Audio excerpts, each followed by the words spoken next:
said, if you want to do anything worthwhile in life, you've got to be hungry. And so I started working to develop myself. He said, I want you to practice every day being a disc jockey. I said, but I don't have any job now. He said, it doesn't matter. He said that it's better to be prepared for an opportunity and not have one than to have an opportunity and not be prepared. So every day I was working to develop myself. And that's what you must do. And as I was working to develop myself, I applied for a job as a disc jockey, WMBM on Miami Beach. I went to a guy named Milton Butterball. I said, how you doing, Mr. Butterball? I'd like to get a job as a disc jockey. He looked at me, he said, do you have any broadcast background? I said, no, sir, I don't. Do you have any journalism background? I said, no, sir, I don't. He said, we don't have any jobs available. I said, yes, sir. I went back to Mr. Washington and I told him. He said, don't take it personally.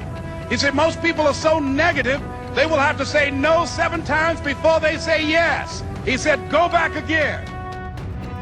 John Leslie said, no, you can't go now, Dad. I said, why? He said, it's not over until I win. That was his attitude. We sat down and we played several other games. And finally, after the 11th game, John Leslie won, and he got up and he yawned. And he said, I'm ready to go to sleep now. And I'm saying to you, what if all of us took that attitude after we face a rejection and a no, or we have a meeting and no one shows up, or somebody say, you can count on me, and they don't come through? What if we have that kind of attitude? The car's repossessed. Nobody believes in you. You've lost again and again and again. The lights are cut off, but you're still looking at your dream, reviewing it every day, and say to yourself, it's not over until I win. But if you want to produce unreasonable results in your life, like living your dream and taking charge of your destiny, you've got to be an unreasonable person. You've got to be an uncommon person. So write down the reasons of why you're here. My first major goal was to buy my mother a home. And let me tell you something, ladies and gentlemen, what will reasons do, Les?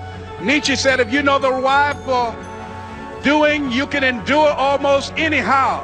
What do you mean by that? If you know why you're doing something, when the hard times come, and they're going to come, when the disappointments and the rejections come, and they're going to come by the truckloads, your reasons will be your rod and staff to comfort you, to pick you up. Once again, I got a saying on one of my tapes, if life knocks you down, try and land on your back, because if you can look up, you can get up.